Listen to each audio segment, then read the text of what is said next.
So I'm Ryan Ross with Hogan, and I have the pleasure of serving as the moderator for this panel today. Michael Jenkins, I'm Chief Executive at the Human Capital Leadership Institute here in Singapore. Sunju, I'm Chief Futurist and Chief Research Officer of SkillFuture Singapore. Hi, I'm Nischay Suri. I'm the President of EDCAS for Southeast Asia, Middle East, and India. Good afternoon. I'm Ashley Chiampo from Emeritus Institute of Management. So let's get the panel started, and for me, it's less about anything I have to say, but what the experts sitting to my left are here to share with you. The topic of this panel is upskilling your workforce. It's identifying what are the gaps between what has been referred to in many articles as Workforce 3.0 into Workforce 4.0. I'm not sure, actually, as we talked about earlier, that 3.0 ever stopped and if we've ever successfully completed that transition. But with that said, what I want to do is just get straight to the great panelists that we have with the following question, which you're welcome to answer in any order. But in 60 seconds or less, can you help the audience understand what Workforce 4.0 means based on your role and your experiences in the industry? I'll pick somebody. Dr. Joe, would you mind starting?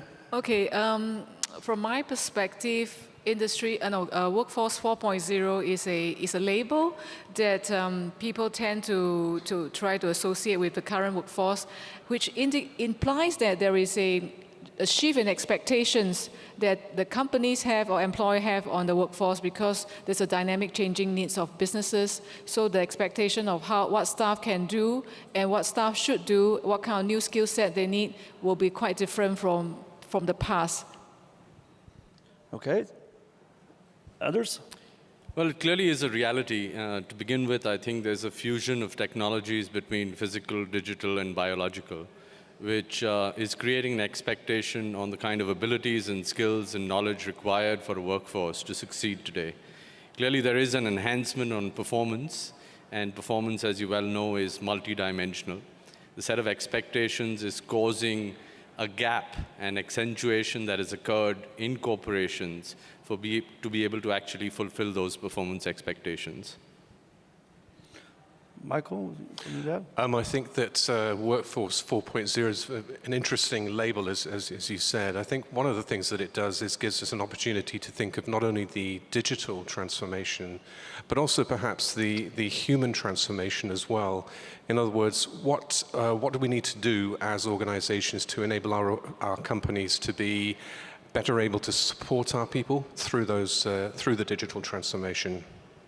Great, and Ashley, upskilling to you, I mean, it's such an ambiguous term for a lot of people. How would you add? So getting practical, it's 101 additional learning days over the next 3 years. So think about that. We do the math, that's almost 1 month of additional learning days that we need to give our average employee over the next 3 years. How are we going to implement that? Wow, that's a big one. And in addition, it's also soft skills, right? So our HR professionals are saying that soft skills are as important, 92% say it's as important or even more important than our hard skills and our technical skills. So how are we going to build that into our learning plans? I think that's a fascinating point because if you think about traditional upskilling, we think about moving someone from more traditional processes into maybe using new equipment and new technology, but you're exactly right. It also has to do with, do people have the right inter and intrapersonal skills to meet the challenges of the new workforce? Given that there is a rapid rise in technology, a rapid rise in digitization, is it really a skill gap or is it simply a lack of skills being identified that currently exist in the organization?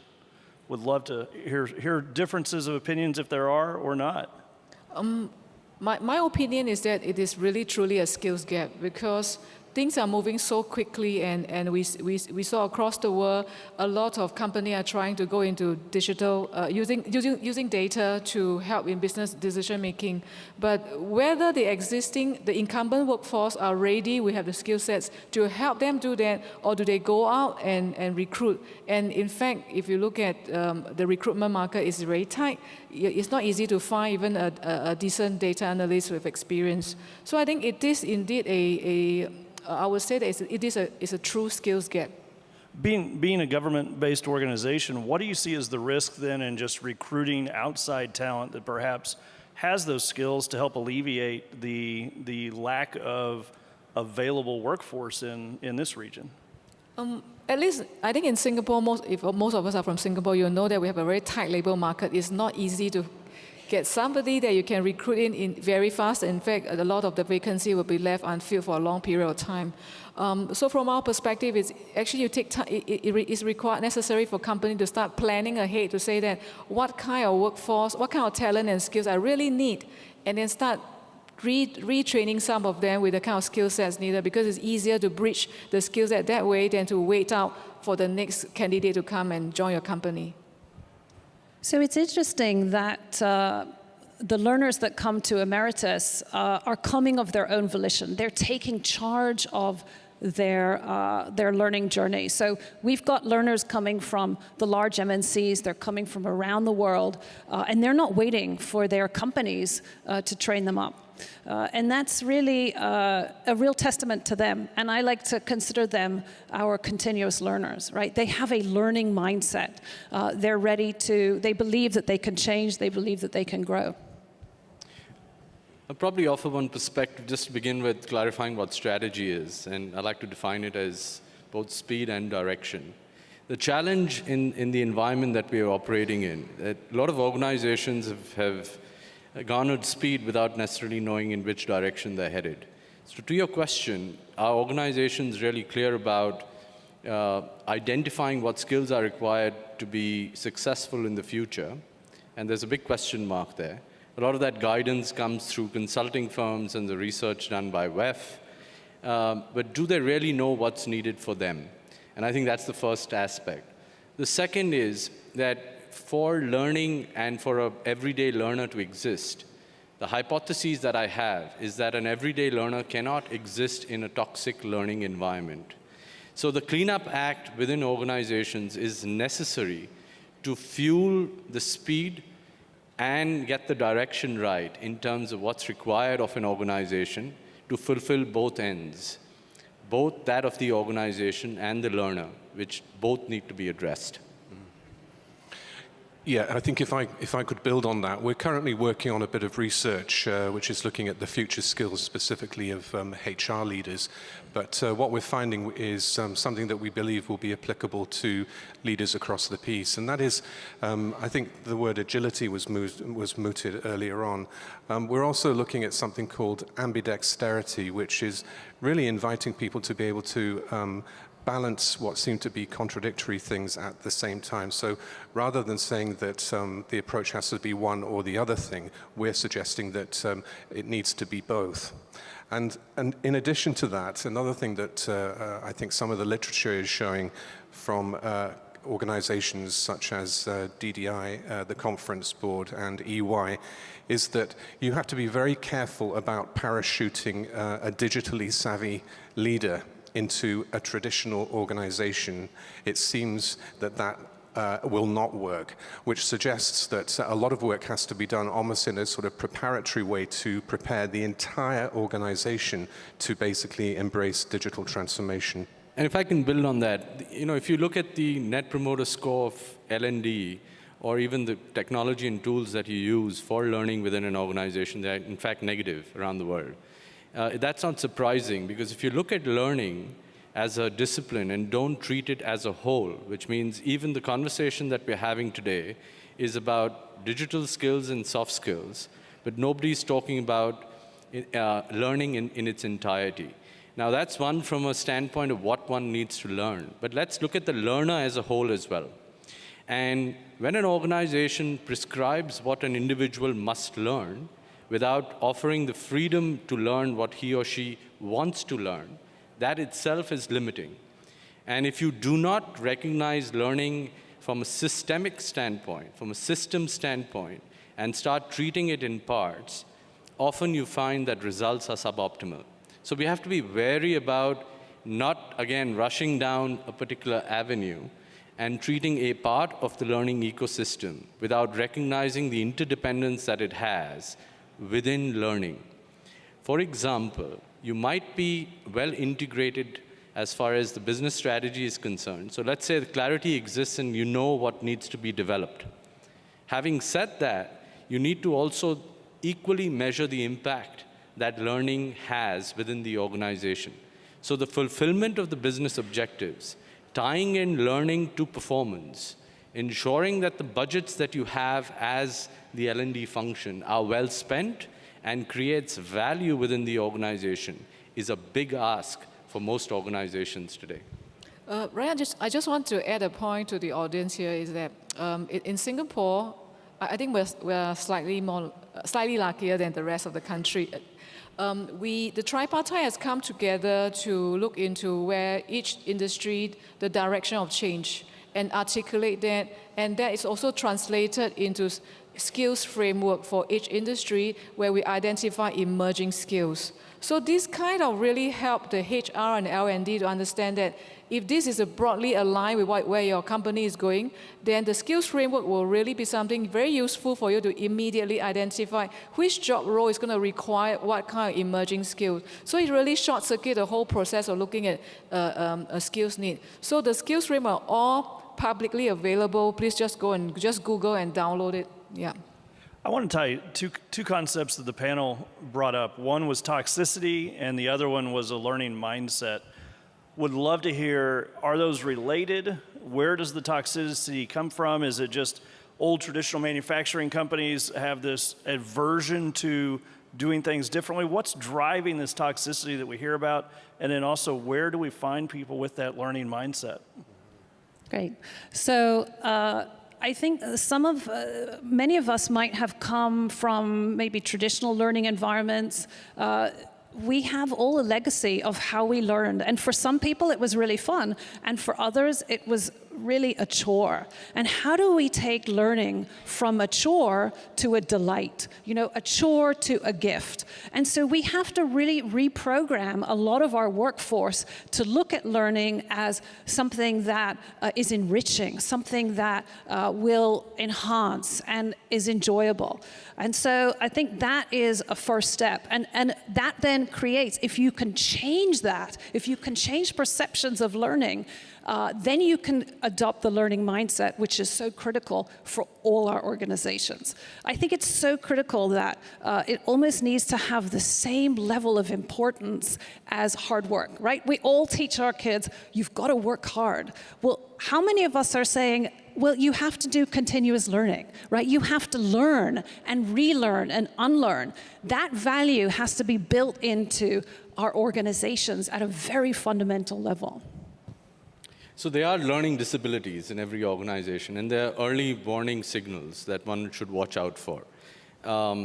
Clearly, if you find that the leadership in the organization does a lot of lip service about the importance of learning, and I'll come to learning culture and decode that in a bit, but yet they don't participate actively in learning events or learning, in driving learning as a priority agenda item for the organization. That's an early warning signal that things aren't right.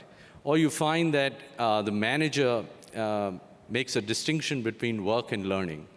And clearly that's not learning in the flow of work. So Charles Jennings talked about 70-20-10, and a lot of the focus was on the 70, but yet classroom training seemed to get all the attention and all the money spent within an organization.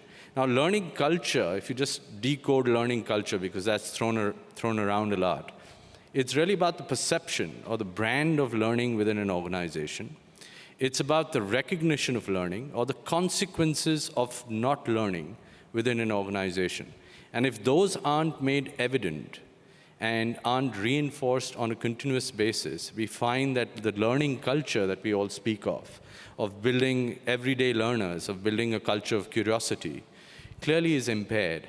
Now, the disabilities may occur in any any independent or subunit of the learning ecosystem. It could be with your tools and technologies which are dated. It could be that your learning strategy is not influencing and driven by corporate strategy. It could be that you don't have enough money to spend. It could be that learning as a function is underrepresented within the organization. It could be that learning needs are underserved in an organization. All of the above, right? These are all early warning signals to watch out for, to ensure that you have a way of actually course correcting and repairing the damage before it's too late. So let me ask something very specifically, Michael. I know we've talked about derailment in both of our in your former life and my current life. We talk about derailment a lot, and you look at the survey results, and employees in organizations say 70% of the time the most stressful part of their job is their boss. And I think, how does that relate to toxicity in the learning environment if we just think about the culture and the mindset that leaders have? I think perhaps the key to the issue of toxicity and also to that potentially dysfunctional relationship with your boss is to really ask yourself whether you're one of those people in an organization who's promoting the creation of what we might call safe spaces. So for those of you who are familiar with some aspects of early child psychology, you'll know that one of the gifts that a parent gives to a child is the creation of a safe space in which the child can thrive from a creative point of view, from an innovative point of view. And I think that we can think about transposing this notion of safe spaces into the workplace. And actively try to counter the effects of some of those leaders who perhaps have that sort of rather toxic effect on organizations. The other thing I'd say, and I think this is something that the millennial generation, if I might say, are very good at, is coming forward and taking the initiative around the kind of development that they want to have. And I think certainly as a boomer boss, I'd like to think that I'm very open to people asking for development, and I think we need to perhaps support that even more.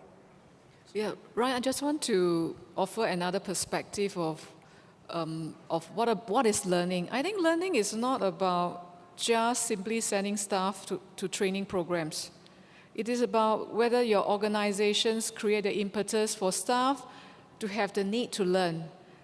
And now that with every industry, every organization is going through that kind of change, the impetus is really there. But what kind of opportunity do we create for the staff to know that my job role may be changing? Now that I need to work with data, I need to work with machines, then how do I go about learning to do my job well? I think that creations and awareness is fundamentally key, and how do you support their learning at workplace to allow them to make mistakes and then learn from the jobs, learn from a peer to do together. So it's not always just about going for a training program. So is it the agreement of the panel that it's as much of the organization as it is the individual, or am I hearing that it's more about the organization providing those opportunities? My view is the organization needs to get out of the way for the learner. In many ways, I think they've killed the spirit of the learner. They've done more damage than good as far as learning is concerned. There are 4 key words that can combat the evils or the disabilities of learning in an organizational setup. One is personalization. Give me the right to learn what I choose to. 2, contextualization, which is valid. I think extrinsic factors play a role, but to me, intrinsic motivation plays a much larger role in developing learning habits. And to that effect, right, if you look at learning with pay, yes, so I learn and I earn more. They say learning curve is the earning curve. My progression, so I do well as I learn and have more knowledge and have the ability to create better outcomes and impact within the organization. Clearly, learning with presence, there's a lot of research now that shows that your social capital, in fact, increases as you learn. Those are some key words: contextualization, personalization, democratization, which I think is critical because, is the L&D organization really evangelizing consumerization and democratization of learning? And that's the true meaning of learning, is to allow for a person to learn as a whole, from the experiences, from people around you, from the environment, through education, So clearly there are ample opportunities.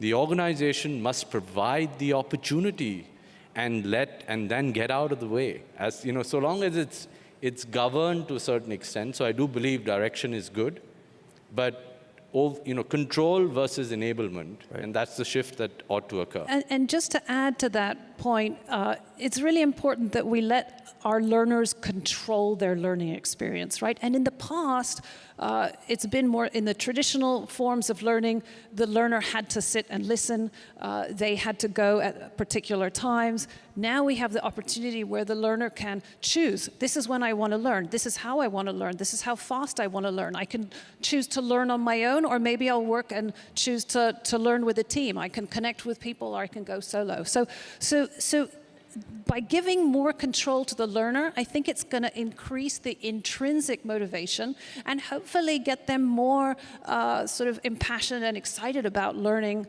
as a whole. And maybe we should also bear in mind that leveraging technology for educational purposes is something that isn't just limited to, let's say, middle or junior managers. It's very interesting, I think, to note that CEOs, for example, are doing a lot of their learning through micro-learning, using their mobile phones, listening to a podcast, grabbing 3 minutes, 4 minutes here. The nature of learning is changing as well. I just want to add that from SkillFuture's perspective, we do believe that to close the skills gap of any economy, we need both the employer-led kind of training, but we also need the individual-led training, individual-led skills upgrading, because it's not tenable for employer to always decide everything about individual need to learn, or everything about the skills needs. That's the reason why in SkillFuture we have started the SkillFuture credits for every Singaporean 25 years and above. You have $500, you can make your own decisions. You can walk into any programs that we've funded at from 50% funding to 95% funding, because we think that individual must be empowered to make their own decision. Yes, employers still have the responsibility to say that this is my business need, I need to do that, but individual must be able to decide what kind of skills stock I individually would I want to do. If my company is not providing the kind of transformation fast enough, maybe you're mobile enough to move to another company that you can utilize your skills. Here's a 3-to-1 formula using digital to put learning on steroids, which is what's really needed. Number one, I think technology can be used for scale, which is extremely important. Speed, and speed I mean in the sense of the learning function being agile enough, but also in the curation and the consumption of knowledge and shortening that distance. Because earlier it was created and then consumed, and that time period is critical, that lapses between the two. The third is sustain. I think clearly it can help us at least sustain. I don't think it's the answer to everything, but it can help us ride the wave or tide the wave. The two is access and affordable. I think it's extremely important. We are working with the Prime Minister Modi government to upskill 2 million workers in 10 emerging technology areas. And clearly affordability is a key requirement, because what's happening on account of Industry 4.0 is that income disparity is in fact accentuating. You're finding that in many economies, there is a widening between income levels of low-level workers and high-level workers. So that's something to keep in mind. And the third layer, to me, the critical word is engagement. LinkedIn Learning talked about two important aspects for 2019. One, bridging the skill gap. Two, driving learner engagement, which again brings the learner and the organization together. And I think just to close out this question, I just make the following statement. There are some people who are unwilling to learn. And there are some people in the workforce that over the course of time will be unemployable.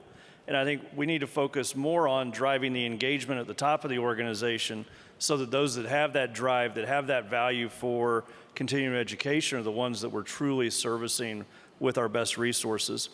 Given all of you have consulting experience and work with different organizations in different capacities, both private sector and public sector, when a company comes to you and says, we know we have a skill gap, where do you start first? I mean, from a practical perspective, what are the first things that you talk about or do with that organization? I believe it's important to place the benefit of doubt. I don't believe anybody is unwilling to learn. I mean, I'd like to start with that premise. If you start with the premise that a person is unwilling to learn, I think the chances of success anyway are diluted. Having said that, there could be prior experiences, reasons that could have killed the spirit of that learner within the organization. The manager, we know, does the maximum damage to that, or can possibly do. To begin with, I think it's important to recognize that every person, loves to be recognized. Recognition is important. 2, there is a set of gifts and strengths every person comes with. The problem I see with the learning function in most organizations is they use learning to fix weaknesses, not to grow strengths. So you come with a deficit-mindedness rather than a mindset of abundance. And the minute you shift the conversation to say that every individual, even the worst individual, serves as an example, clearly you recognize that is an opportunity to actually nourish and develop talent within the organization. Now that sounds altruistic and idealistic, but I'd like to begin with that as a starting point, rather than with a conversation that here are the set of people that don't want to learn, and anyway, they're never going to learn. So right. It's a defeatist conversation. From a public sector perspective. Yeah, I'll answer the two-part question with the second part first. Okay. If a company were to approach us to say that, okay, I really seriously have a skills gap, I need to bridge the skills gap. I think in Singapore it is fortunate because we have already pre-curated a pool of high-quality education and training institutions whereby they can use the skills framework to identify the kind of emerging skills needs. And I think important thing for the conversation between the employers and the education training provider or service provider of the training is about clear understanding of the business performance outcome you want to achieve. Because at the end of the day, it's not about a training program, it's exactly what business outcome you want to achieve. Is it about digitization? Is it about automation certain processes? Is it about using data to make informed decisions? So what exactly is that the learner at the end expected to do? I think that will be a very important conversation. And then I want to go back to whether is there such thing as people who are unwilling to learn. In SkillFuture Singapore, we choose not to believe that people are willing to learn, but sometimes I agree with, like Nish said, they may be proud, terrible learning experience in their life, maybe in a terrible school experience, and they may have a low self-esteem in terms of learning, and now we are engaging learning science, discipline, neurosciences to come together to study carefully is when people say they can't learn, is it because of psychological barrier, or is it because they lack learning strategies? Because those people who can successfully learn, typically they have good learning strategies to say that if I'm learning something totally new, how should I go about it? Should I watch a YouTube video first to have a little primer before I decide what course to sign up? I think so. We shouldn't rule out and write off people can't learn. And I think we think we need to engage more research, neuroscience, multidiscipline to understand how to help adults learn better. Because in our lifespan, we will keep changing, transiting from one career to another. Learning is a given. So I think we need to build this kind of basic capability among all citizens. Yeah, very good. I would add to that as Let's well. Let's see if you get applause. Well, I'll try. Yeah. I mean, just to add to that, I think one of the tools that we can deploy in terms of understanding what the skills gap is really to adopt a kind of appreciative inquiry approach, because co-creating a plan. And I think most of the business leaders in this audience would agree that you could have a 5-year plan, but really that once you get beyond about 3 years, it's starting to get much hazier. So I think it's important to co-create what you can realistically do in terms of a transformative plan, and then try to stick to that. The other thing I'd say is that where I think some of the assistance can come from the organizations represented here is in thinking through the perhaps unintended consequences of digital transformation as well, which we don't fully understand. So I'm sure many of you will be familiar with the concept of Johari window, which is around known unknowns, all right? What we know we don't know, and then unknown unknowns, the things that we don't yet know that we don't know. And I think that's where a lot more work needs to be done. And I give just a very quick example. I think we can foresee as a skill, and I think it is a skill, is the necessity for a much greater emphasis on ethics, training and development.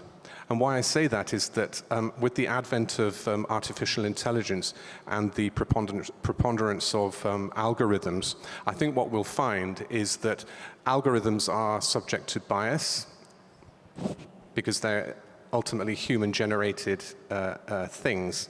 And what we will be needing to do is to not only think of the skills that we need sort of almost immediately in front of us, but actually to anticipate those needs for skills a little bit further into the future. Absolutely. Great. Ashley? Yes, so I'm going to get really practical here. So any of you who maybe came to the conference and really haven't done anything yet to kind of bridge that gap, I would say skills analysis, right? So the first thing is go ahead and do a skilled gap analysis. At the same time, go ahead and evaluate to what extent is your organization exhibiting the learning mindset. Right? Fixed growth mindset. Go ahead, there's a lot of assessments you can do out there. Let's say you do find out that, you know what, most of your organization does have a fixed mindset. Well, there's certainly things you can do. You guys all know you have to go to the top, you have to work with leadership, you're going to have to work to get them to demonstrate learning mindset, culture, values, put it all there. And then something I've done for many years in my career is to do interventions that focus on behavior change.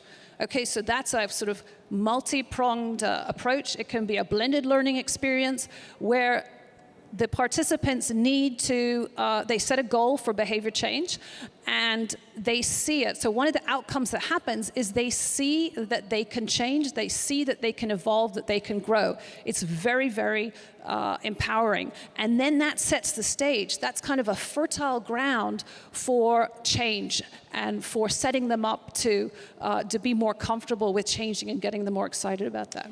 Great. You know, I've never been a part of a panel either as a participant or as a moderator for a group of people that have prepared so well around these questions. They really did. I was late getting here and they were already set and ready to go. But what we wanted to do also is we made a commitment to save time for you. So as the People Matters team is either gathering your questions that you've submitted or running around with a microphone, I do want to give the audience the last 5-6 minutes to be able to ask questions that you have. So please.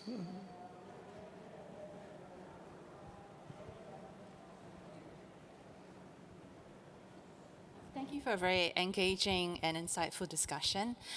Appropriately, the discussion was very much about Workforce 4.0 as well as adult learning. My concern actually really is around the education system in most countries these days have been developed over 100 years ago, which means that we are using Education 2.0 for preparing a Workforce 4.0. I'm really interested in the panel to provide their thoughts about what can we do better about addressing this concern. Absolutely, right? So we are still kind of, our experiences are from a tradition that was very different. So we need to make our learning experiential. We need to have simulations so that our learners can get into the environment. I think there has to be a lot of connection. This is not an individual or a solitary experience. Learning has to be a group and a participative experience where people learn as much from each other as they learn from a textbook. And you know, textbooks, that's kind of old school, right? I think there's a problem with the quality of the curriculum to begin with. It seems to be outdated.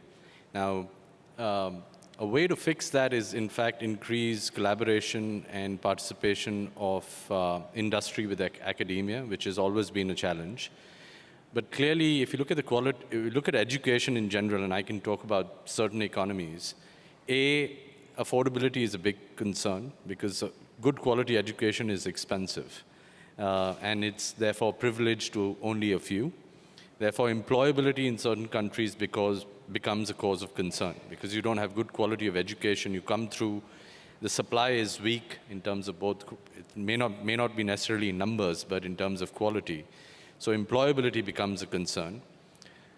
The curricula, if you can fix that, and as well as, I guess, pedagogy in terms of teaching methods, because that's evolved significantly, and you are addressing the millennials in the way they learn and like to learn, I think there could be better outcomes. Plus, education needs to become far more flexible, just as careers are becoming, fairly transferable from one industry to the other.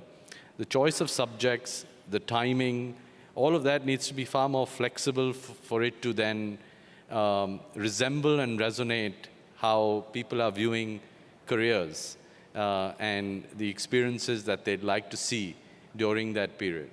Great. Other question. Over here, I think on the side, we've got a question. Hi.